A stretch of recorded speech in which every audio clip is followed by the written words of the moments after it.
For centuries, long before the Opium Wars, Europeans have been making their way over to China. There were of course some travellers like Marco Polo, which I'm sure you are aware of, but even before him there were the Radhanites. These were Jewish merchants who travelled the length of the Silk Road, setting off from Europe, sailing to Egypt, crossing overland to the Red Sea and onwards to China. And in fact there was a Jewish community living in Kaifeng until the 17th century. Christianity also made its way over to China in the Dark Ages, and their church, the Nestorian Church, was one of the first to split from Rome. However, trapped behind Islamic empires, it began to fade away. And one other notable case of early exploration of China came in the 6th century, when Byzantine monks looking to end the Chinese monopoly of silk travelled to China to steal silkworm eggs. But throughout medieval times it was largely the Muslims who dominated trade between East and West, and there were large populations of Persians and Arabs living within China. So large in fact that in the 9th century they began to be blamed for the country's ills, and the Chinese massacred them. Numbers are disputed, but it was probably over 100,000 Muslims that were killed in Guangzhou in 878. Then the Mongols invaded China and welcomed the traders back, but once again tensions boiled over, and they were massacred again after the Isba Rebellion in 1357. So the outside world was very aware of China, and China was well aware of the outside world. Then by the 15th century the Mongols had been driven back up north and the Ming Dynasty ruled China, and they were initially open to the idea of international exploration. Notably they sent Zheng He on a voyage across East Africa, Asia and Arabia. But China didn't trade in the same way as the Europeans. They relied on the tributary system, where the smaller countries would hand over tributes as a gift almost. This not only brought the smaller powers peace, but helped create the idea of Sinocentrism, the belief that China was the centre of the world. And it wasn't just the Chinese who bought into this, the Koreans did especially, and so too did the Japanese and Vietnamese to a lesser extent. This idea of Sinocentrism wasn't just cultural, but rather quite literate at times. Wei Jun had, for instance, complained about European maps, saying, "Matteo Ricci puts China not in the centre. This is altogether far from the truth, for China should be in the centre of the world, which can be proved by the single fact we can see the North Star resting at the zenith of the heaven at midnight." But throughout China's long history, the tributary system included hundreds of states across Southeast Asia, the steppes of Central Asia and beyond. This worked well for the Chinese as they produced enough food to feed their population, and most of the luxury goods that the world wanted, like porcelain, silk and tea.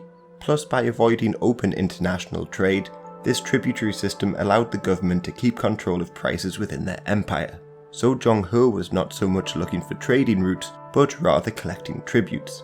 Then in the early 16th century the Portuguese discovered a route to India, and diplomatic relations were finally opened up, but not for very long. This is partly because piracy was a major problem for the Ming, specifically Japanese pirates known as the Wokou. So the Ming began to close their country to international trade to protect against this new threat, plus the Portuguese began to enslave Chinese people, and they were only driven back at the Battle of Shan Kao Wan in 1522. Yet this just encouraged the Europeans to join the Japanese in launching pirate raids. Elsewhere, some Europeans, especially the Spanish, made detailed plans on conquering China from their base in the Philippines. They expected an army of just over 20,000 Spaniards, Japanese and Filipinos would be enough to do the job. And although this may seem like a ludicrous plan, it should be said that the Ming dynasty was far from strong. Their problems began nearly a century before this when, at the Battle of Tumu, 20,000 Mongols defeated and massacred 500,000 Chinese troops. This costly campaign left them unable to deal with threats from the sea, plus the fear of Mongol attacks made them rebuild sections of the Great Wall at a great expense. However, this proved to be pretty pointless, as in 1550 the Mongols crossed the Great Wall and sacked Beijing, and the Ming could barely muster together an army of 50,000 men to drive them back. So the Ming were weakened and had a feeling like they were under siege. As they rebuilt the wall in the north, they also imposed a sea ban to try and prevent any threats from the sea. This stopped anyone from landing in or sailing from China, essentially closing the country off. Yet as the Portuguese agreed to help crush the pirates, they were given Macau and allowed to trade there. Further threats to China would come from Japan, who had just unified under Toyotomi Hideyoshi, and he in the 1590s looked to invade Korea and march right onto China. But thankfully for the Chinese, the Korean Navy defeated the Japanese and ended the Imjin War, preventing a Japanese invasion of China. But this didn't give them peace for very long, as around the same time, the Jurchens in the north began to unite under Nurachi, and he began launching invasions of northern China and even Korea. The Jurchens, who were later known as the Manchus, were considered barbarians by the Chinese and Koreans. So the Koreans initially refused to pay tribute to them, but this just resulted in another invasion in 1636, and this tribute continued for centuries. Yet in Korea they would develop the idea of Sojung War, or Little China, believing that they were the last bastion of civilization after the Ming Dynasty fell to the barbarians. Meanwhile, as the Jurchens were pushing south, peasants in China led by Li Zicheng sacked Beijing in 1644. The last Ming emperor committed suicide, and Li became the first and only emperor of the Shun dynasty. And a little interesting fact for you, when trying to stop the peasant forces, the Ming dynasty deliberately flooded the Yellow River and destroyed the town of Kaifeng. And this is believed to have ended the Jewish community in China, as no real traces exist of them afterwards. Ming generals, angry with the peasant takeover, threw open the gates of the Great Wall, and the Jurchens, who I'll be calling Manchus from here on out, swept south and captured Beijing the following year.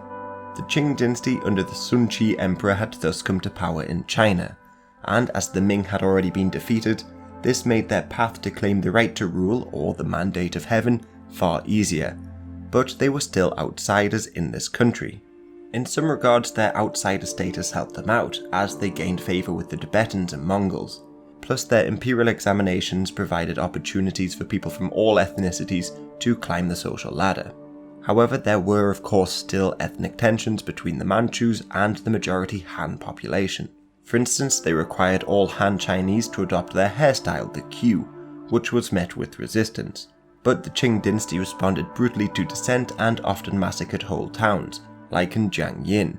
Plus, the Manchus also built a willow palisade around Manchuria, in order to prevent Han Chinese from moving into the region. The Manchus also brought their military organization into China, and this was previously created by Nurachi when he united the Manchus, and to briefly summarize them, every household was sworn to a company, and every company was sworn to a different coloured banner. By 1614 there were just 4, yellow, white, red and blue, but as Nurachi began uniting the tribes and invading parts of China, more banners were added by just adding a border around the outside of them. These were the banner armies, and the yellow banner, which Nurachi personally led, was the basis of the flag of the Qing dynasty. Further banner armies were created for the Mongols and the Chinese, so in total there were 24, and initially the emperor just controlled a few of them, but over time they were all brought under the emperor's direct control to avoid coups and challenges to the throne. But the banner system wasn't just important for the military, as it affected most aspects of life, and bannermen would often live strangely secluded from the rest of the population. This is because the bannermen were essentially nobility and received annual pensions and land from the government. But the issue of ethnicity in the banner system was a bit complex. For instance, some Han bannermen adopted Manchu names before the invasion of Beijing, but afterwards many Manchu bannermen became more Chinese. Marriage rules between Han and Manchu depended on whether they were in a banner or not, and sometimes Manchu bannermen adopted Han children into their households, creating a further complication as to who belonged where. Plus, importantly, the Manchus lacked the numbers, so sometimes Han families were just brought up to the rank of Manchu, given Manchu names, and took up the position of a Manchu. It was all pretty complicated. Yet in the 17th century this banner system was initially very successful, and they held the highest ranks within the military. But under them was the Green Standard Army. This was a far larger army working more like a police force and an army in one, and it was mainly made up of Han Chinese. And on this I think I should take a little time just to explain the ethnic groups in China. Obviously you had the Manchus, Hans, Mongols and Tibetans, which I've already mentioned. But in southern China you also had groups that speak languages in the Miao Yao family group. These were groups like the Miao, Hmong and Yao.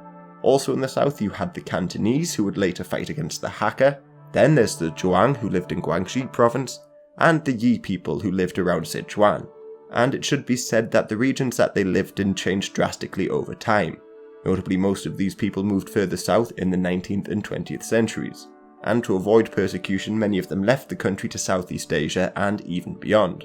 In the west of China there's Turkic groups like the Uyghurs, who are Muslim, but at this time they were more often called Turanchi. And there's also a group of Chinese Muslims known as the Hui, and they went by many names like the Dungan or sometimes the Panthai, so sometimes it's a bit confusing when looking at Hui rebellions because the names of them often changed. And bear all of these groups in mind for the 19th century, as they would all rise up at different points. But these are just some of the many ethnic groups within China. Many of them are just branches of a larger ethnic group. For instance, there are the Tanka people, who traditionally live on boats around the southern coast, and they were and still are seen as social outcasts, and can be compared to the travelling community in Europe. Anyway, it was the Green Standard Army which, although was Han, was instrumental in putting down the early Ming loyalist revolts. The first major uprising was the revolt of the Three Feudatories. This was caused when the emperor decided to take back provinces he had rewarded to Han generals who had defected from the Ming and joined in the invasion. The Green Standard Army proved effective at crushing the rebels, but Ming loyalists elsewhere got involved and formed a base in Taiwan. This, by the way, is something you can draw a later parallel with later on in the 20th century, like when the nationalists fled to Taiwan to escape communist rule. So here you had Ming loyalists escaping to Taiwan to escape Qing rule. But Taiwan at that time was predominantly Austronesian, not really Chinese at all. And before this, the first major nation to settle there were the Dutch, who arrived in the early 1620s. So the Ming loyalists had to drive the Dutch out. However, unlike the nationalists later on, the Ming loyalists did not find security on the island, as the Qing Dynasty sailed to Taiwan to mop up the rebellion, thus bringing Taiwan into their empire. Then the Sun Chi Emperor died in 1661, and was replaced by the Kangxi Emperor, and under his 61-year rule the Qing Dynasty experienced a great deal of growth. They drove back Russian incursions in the north and brought Mongolia into their empire. They continued to fight with the Dzungars in the west for many decades, but when the Dzungars invaded Tibet, the Chinese also invaded Tibet, thus turning it into a protectorate and later bringing it into their empire. However, the Qing Dynasty not only maintained the isolationist policy of the Ming, but stepped it up a gear out of fear of Ming loyalists. This is because the Ming had been pushed further south and off the mainland, so the Qing banned anyone from living on coastal areas in certain provinces. So for a couple of decades nobody could live within around 25 kilometers of the coast, and this, the Great Clearance, of course restricted international trade and smuggling, while also turning some former trading hubs into wastelands. But the Europeans were allowed in China. They were after all present in the imperial court, running the observatory and helping provide artillery for campaigns. In exchange, they were allowed to practice Christianity in China and lead their missions, while over in Japan they had already been banned. But this all changed in the early 18th century because Pope Clement XI refused to allow Chinese Christians to continue practicing Confucian rites. So the Kangxi Emperor, while saying that the Westerners were petty, responded by banning Europeans from preaching in China. This essentially closed China for good, but their quest for further expansion was not over. Kangxi's successor, the Yongzheng Emperor, continued the wars against the Dzungars in the west, but these proved incredibly costly, and by the end of his reign in 1735, half of the treasury had been spent on the military. The Yongzheng Emperor, by the way, could be described as an early cosplayer, dressing up as the Dalai Lama, a Persian, a European fighting a tiger, and a host of other things. His successor, the Qianlong Emperor, ruled from 1735 until 1796.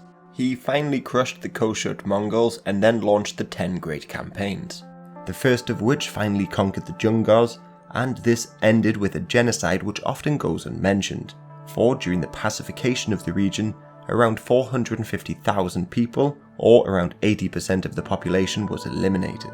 Otherwise, Nepal attacked Tibet and forced the Tibetans to pay tribute, so the Chinese counterattacked and forced Nepal to once again pay tribute to the Qing Empire.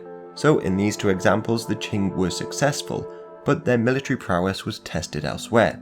For instance, their numerous attempts to take Burma were driven back, so too was their invasion of Vietnam, and the remaining campaigns were largely fought against rebels, showing that long before the humiliation of the 19th century, China was facing a number of problems.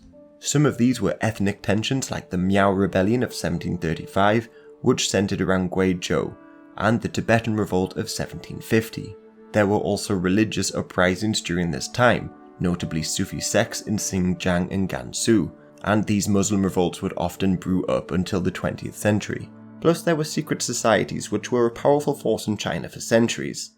For instance, there was the Tian Di Hui, which formed in Fujian but moved around the country gaining supporters and occasionally robbing people to fund their revolutionary activities. While they, in the 1780s, rose up in Taiwan under Li Shuangwen. This rebellion included pro-Ming loyalists and people just angry at the Manchurian corruption and rule, and they were able to field an army of around 50,000 people while declaring Lin the new king, but elite troops from Beijing were able to crush them within just a couple of years. Yet a lot of the activities and origins of these secret societies remain a mystery. Like the Shaolin monks may have participated in some of them after the Qing Dynasty closed down their monasteries due to their pro-Ming allegiances. This, it is said, led to 5 elders travelling around the country and spreading their martial arts. Which aspects of these stories are true, exaggerated, or just completely false is hard to tell. But martial arts would, without doubt, be important in the anti-Qing and anti-foreign movements in the 19th century. Another group which had mysterious origins was the White Lotus Society. These allegedly formed under the Mongol Yuan dynasty and led the Red Turban Rebellion, which ushered in the Ming dynasty. How they survived during the Ming dynasty until the late 18th century, it's hard to say. But in the 1770s, Wang Lung, a martial artist, began teaching people in Shandong. He taught them how to fast for long periods of times, how to meditate, and about the coming of Maitreya. This is, to simplify, a Buddha who would come to Earth and achieve complete enlightenment. Maitreya in this case can probably be best compared to the second coming of Christ, because just as in Europe, especially in the 17th century, many took up arms to usher in the New World, the same was happening in China.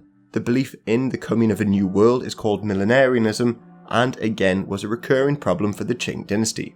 Although the government managed to crush Wang Lun's small following in Shandong, a much larger White Lotus rebellion broke out in the 1790s in the mountains of Sichuan, Hebei and Shaanxi. This time the rebels fought a guerrilla campaign and drove back numerous Qing attempts to restore their authority. Eventually it was suppressed thanks to the use of local Han militias, but the rebellion lasted for years. The struggle of fighting against a guerrilla force led to widespread atrocities against civilians, and government control was forever weakened in these regions. Plus, although the Qing reached its greatest extent under the Qianlong Emperor, his 10 great campaigns were incredibly costly, somewhere in the ballpark of 120 million taels, whereas the annual revenue was only about 40 million. Plus, during his reign it was already apparent that the banner armies had become redundant and just a curse on the state, as all their expenses still had to be covered. In theory, the government would get their support during a war in exchange, but over time the bannermen had become a little bit decadent and squandered their money on luxuries. Think of them like the Janissaries in the Ottoman Empire, a once proud fighting force that had become militarily useless, but politically strong. Even the Green Standard Army proved to be just a means of income for the commanders and soldiers, as during Wang Lung's rebellion, many of the soldiers could not even fire their weapons. So the Qianlong Emperor tried to bring back the old martial ways of the Manchu by reinstating royal hunts, but this was already centuries out of date. What's more, the Solon people in the north and the borders of Russia were apparently starting to use guns while hunting. However, the Qianlong Emperor was angered by this and forced them to return to their old ways with bow and arrow. So the few people who were continuing to fight and even modernizing their methods were prevented from doing so. Otherwise, the sea ban and costs of subduing rebellions had left their fleets, which largely just guarded the coasts, incredibly underfunded and neglected. And to further worsen the situation, corruption was rife, and there's no better way to illustrate this than talking about He Shen. He gained favour with the emperor and essentially could act with complete freedom. As such, in the late 18th century, he and his followers looked to artificially extend military campaigns to continue receiving money which they took for themselves. By stealing public money and raising taxes, which he also took, he amassed a fortune equivalent of just under 300 billion in today's money, or around 15 years' income for the state. He was later executed by the Jia Qing Emperor, but his rampant corruption diverted a great deal of wealth from the government, meaning the canals running trade through the heart of China went unmaintained, and the Yellow River flood defences were never repaired. This, of course, would have disastrous consequences again in the 19th century. But more than that, the culture of corruption led to rebellions, incredible waste, lack of modernisation, and, later on, opium arriving in the country. But on the Europeans, they were still only allowed to trade in Canton, modern-day Guangzhou, and to a lesser extent Xiamen. But extortion in the region was commonplace, so James Flint, with the East India Company, decided to sail north to Tianjin to petition the emperor to open other ports. This was highly illegal, and Flint was quickly captured and brought south to Canton, and the Chinese people accused of helping him write the petition were publicly executed for aiding the barbarians. So trade in Xiamen was restricted, and the Canton system for trade was put in place. This meant all international trade at Canton had to be done through the 13 trading companies, known as the Kohong. Of course, the East India Company found this too restrictive for their growing trade, so persuaded the British to send an embassy to meet with the emperor. This, the Macartney expedition of 1793, was ultimately unsuccessful, as the Chinese still had no real reason to trade with the Westerners and still feared Christianity. As the emperor wrote to King George, "Our celestial empire possesses all things in prolific abundance and lacks no product within its borders. There is therefore no need to import the manufactures of outside barbarians in exchange for our own produce." So the opportunity to modernize from a position of strength was rejected, and when the Jia Qing emperor took over in 1796, there were more Miao rebellions and the continuing White Lotus rebellion to deal with. These were crushed, but there were yet even more White Lotus rebellions in 1813, when Lin Qing led his branch around Shandong in revolt. Now he was probably inspired by a comet spotted in the sky, and believing this to be an omen, rose up to prepare for the end of the world. But there was another recurring problem in China throughout the 19th century, and that is famines. It is said that over the past 2,000 years, 1,800 famines have been recorded in China. However, I find it quite hard to verify this number. But preceding the White Lotus Rebellion, there were two significant ones, in 1810 and 1811. And although a lot of people died, these would be minor compared to famines in later decades which would kill millions. So the rebels gained followers in the midst of these omens and famines, and very nearly succeeded. Their troops marched straight onto the Forbidden City and entered the gates, and they only retreated when the future Daoguang emperor helped lead the defense by firing muskets at the crowd. With all these internal problems, China was losing its international clout. Fewer and fewer nations were sending tributes, and some of the old states in their tributary system were falling under the influence of Europeans. For instance, at the beginning of the 19th century, the British invaded Nepal, bringing yet another nation further out of their sphere. Furthermore, during all of this, there was a rapid population increase. This happened because compared to previous centuries, there was relative peace, and the importation of crops like potatoes created the right conditions for the population to climb from 100 million to 300 million throughout the 18th century.